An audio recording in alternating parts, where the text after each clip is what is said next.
Bonjour à toutes et tous. Voici une nouvelle vidéo qui est toujours un petit peu en rapport avec Jésus, même beaucoup, mais nous allons traiter plus précisément aujourd'hui dans cette vidéo de Marie-Madeleine. Comme chacun le sait, le statut de Marie-Madeleine dans le Nouveau Testament a toujours été caution à de nombreuses divergences. Pour certains, une ancienne prostituée, pour d'autres, la compagne charnelle, voire même la mère hypothétique d'enfants avec Jésus. Donc, beaucoup de possibilités et de théories d'hypothèses sur qui est vraiment Marie-Madeleine. Donc beaucoup d'hypothèses ont été échafaudées à son sujet. Mais aujourd'hui, je voudrais attirer votre attention sur un point particulier de son histoire, qui est celui de sa découverte du tombeau vide de Jésus au 3e jour suivant sa crucifixion. Le Messie n'a jamais rien laissé au hasard lors de son ministère. Tout est semblé absolument réglé comme du papier à musique, et on peut donc assez difficilement imaginer le fait que ce soit une femme, donc Marie de Magdalena, qui découvre sa résurrection la première par un simple hasard. C'est quasiment sûr que ça ne peut pas être le fait du hasard. Il fallait que ce soit elle qui découvre que Jésus n'est plus dans le tombeau et qu'il a ressuscité. Je pense que le Christ, porteur d'un message de renouveau en général par rapport à l'Ancien Testament, nous montre là la place que doit reprendre la femme et le féminin en général dans une société outrageusement masculine, pour ne pas dire ouvertement machiste. Alors, par rapport à l'époque de Jésus, on peut sans doute imaginer que des progrès ont été faits, néanmoins, on est encore très loin du compte, et nous sommes toujours, il est facile de le voir, dans une société à dominance masculine, donc voire profondément machiste et patriarcale. Et là, ce qui est vraiment très intéressant, c'est une représentante de la gente féminine qui voit en premier le visage du Christ ressuscité. On vient de le dire, ça ne peut pas être le fruit du hasard, et on va donc essayer d'expliquer, selon moi évidemment, ça n'engage que moi, ce que j'y vois. Déjà, j'y vois un merveilleux symbole. La pierre tombale a été roulée, et Marie de Magdalena est celle qui rentre dans le nouveau monde. Car Jésus va lui montrer la voie de l'éternité. C'est elle qui va voir donc en premier le visage de Jésus ressuscité, ce qui n'est pas rien. Elle est aussi celle à qui Jésus confie d'aller annoncer la bonne nouvelle aux disciples. Donc les disciples vont être enseignés du fait que Jésus a ressuscité par une femme. C'est pas rien. Et je pense que tout ça est en pendant avec un passage central et crucial de l'Ancien Testament, et particulièrement de la Genèse, où la femme est montrée telle une tentatrice, et ici Jésus semble vouloir nous montrer autre chose à travers la femme. Je fais évidemment allusion à Adam et Ève, vous vous en doutiez, qui avaient goûté au fruit défendu de l'arbre de la connaissance du bien et du mal dans le premier livre de l'Ancien Testament. Je vais donc vous lire le petit passage qui correspond exactement à ça, qui est donc dans la Genèse, verset 17, où Yahvé, le Dieu d'Israël, dit ainsi à Adam, ouvrez les guillemets. Maudit soit le sol à cause de toi. C'est dans la peine que tu en tireras ta nourriture, tous les jours de ta vie. De lui-même, il te donnera épines et chardons, mais tu auras ta nourriture en cultivant les champs. C'est à la sueur de ton visage que tu gagneras ton pain, jusqu'à ce que tu retournes à la terre dont tu proviens, car tu es poussière, et à la poussière tu retourneras. Fermez les guillemets. Des choses assez intéressantes dans ce passage, parce qu'on y découvre que l'homme, au Jardin d'Éden, ne se nourrissait alors que de fruits et de légumes, qui proliféraient en abondance et sans travail requis. Donc il n'y avait pas besoin de travailler la terre, l'homme était au Jardin d'Éden avec Ève, et ils avaient juste à accueillir ce que la terre leur donnait. Donc le paradis, c'est aussi ça, apparemment. Et puis, dans le même livre, un peu plus loin, en 22, voici ce qui est dit. Donc je rouvre les guillemets et je cite. Puis le Seigneur Dieu déclara, voilà que l'homme est devenu comme l'un de nous par la connaissance du bien et du mal.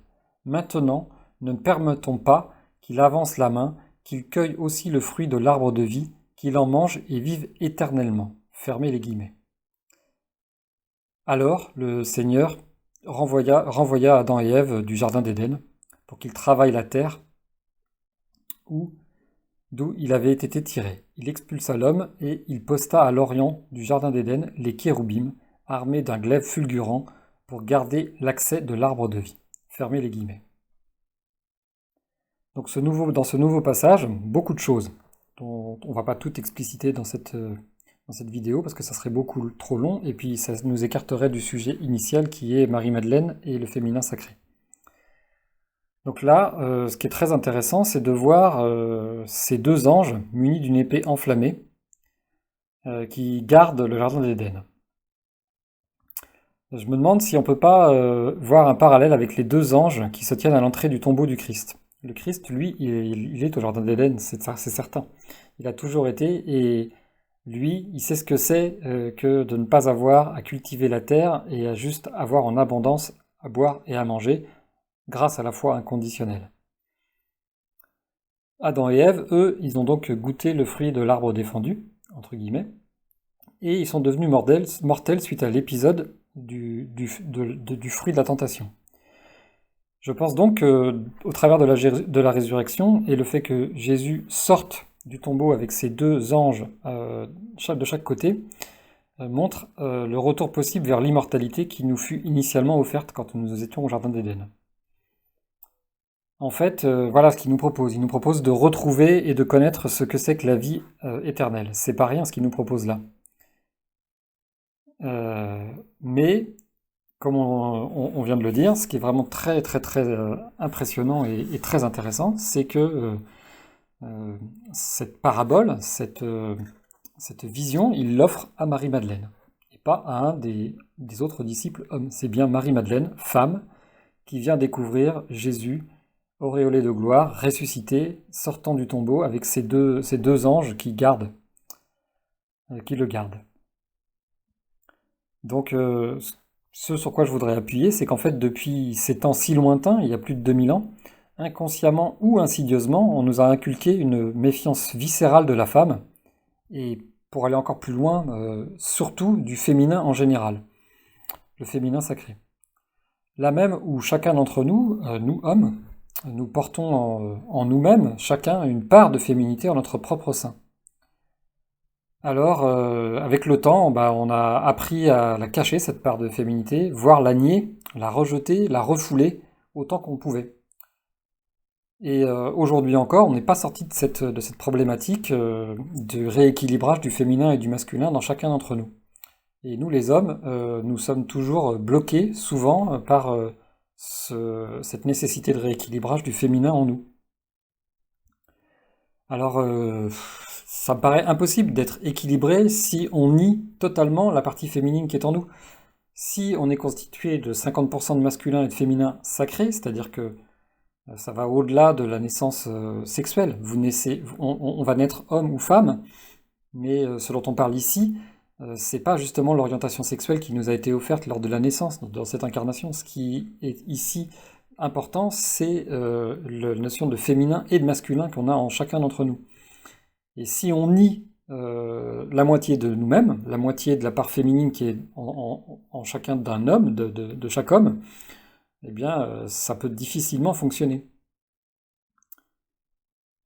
Ce qui est fou, c'est que, suite à ces révélations du Christ, l'Église catholique, elle s'est efforcée encore, depuis 2000 ans, à toujours abîmer et voire humilier le féminin.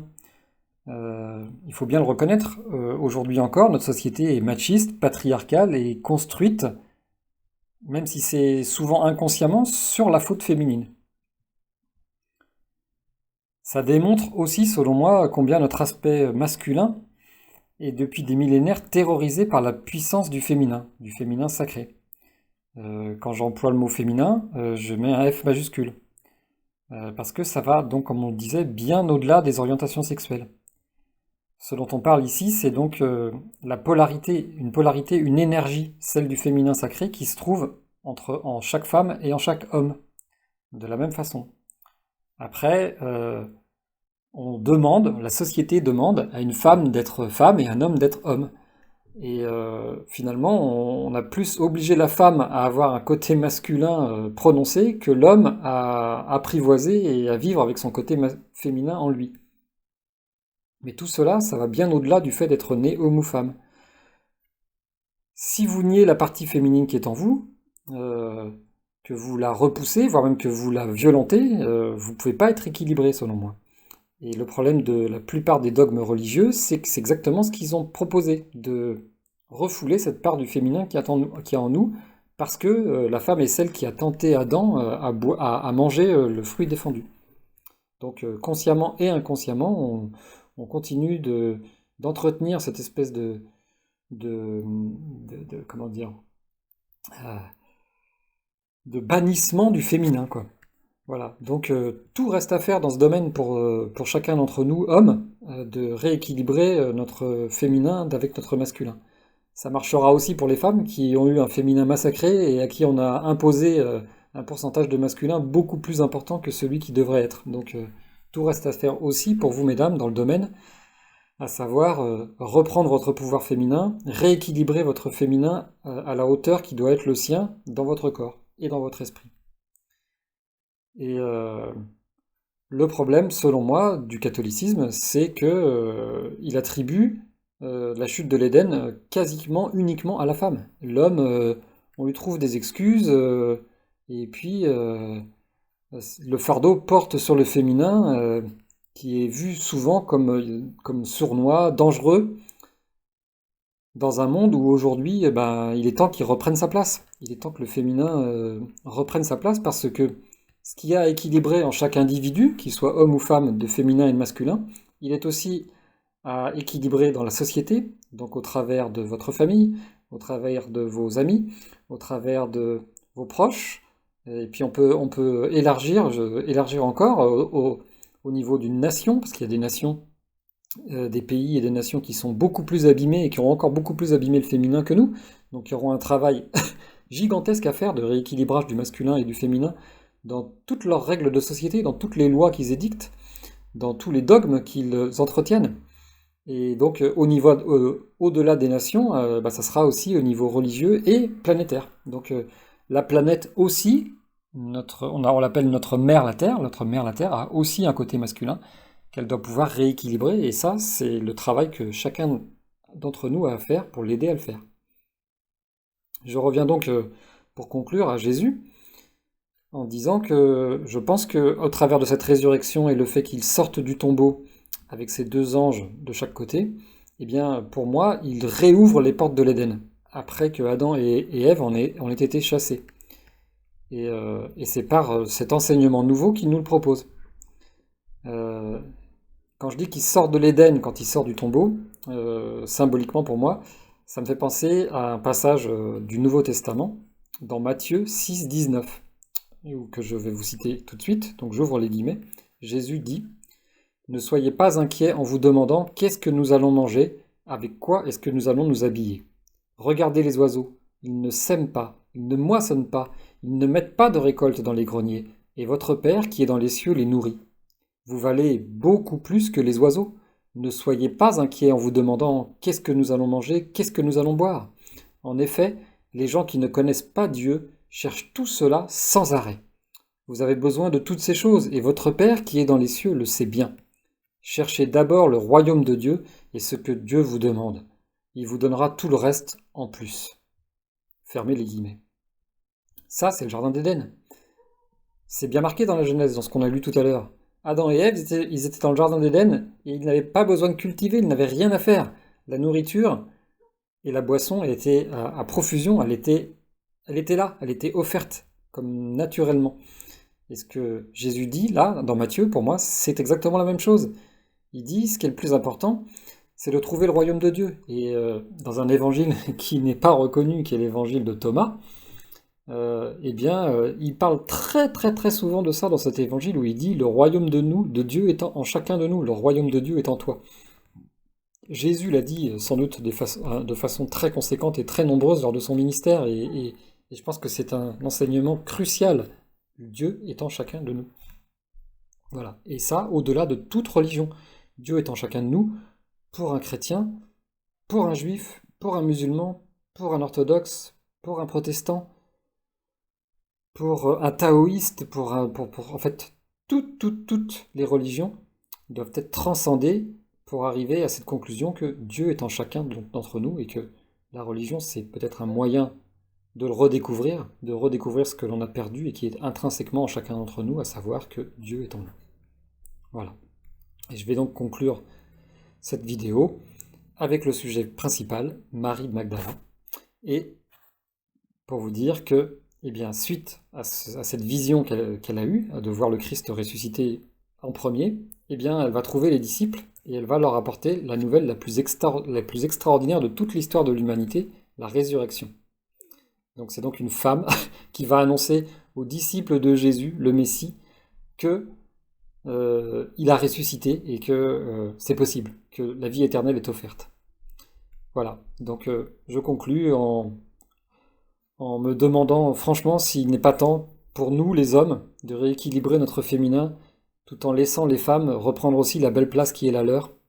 Arrêter de leur appuyer sur la tête et les laisser vivre leur féminité, rééquilibrer leur féminin et leur masculin, au-delà donc de toute notion sexuée.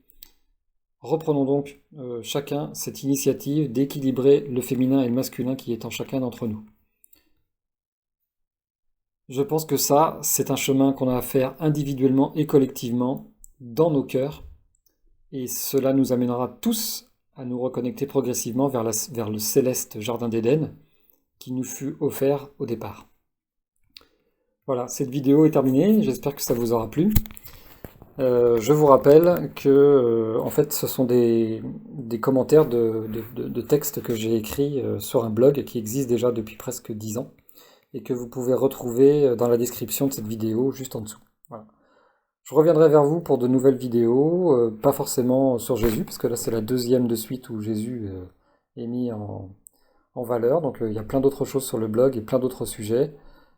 Tout mon cheminement intérieur et extérieur pour avancer et progresser et donc aussi rééquilibrer en moi mon féminin sacré. Voilà. Je vous souhaite le meilleur en tout temps et en tout lieu et je vous dis à très bientôt. Merci encore, au revoir.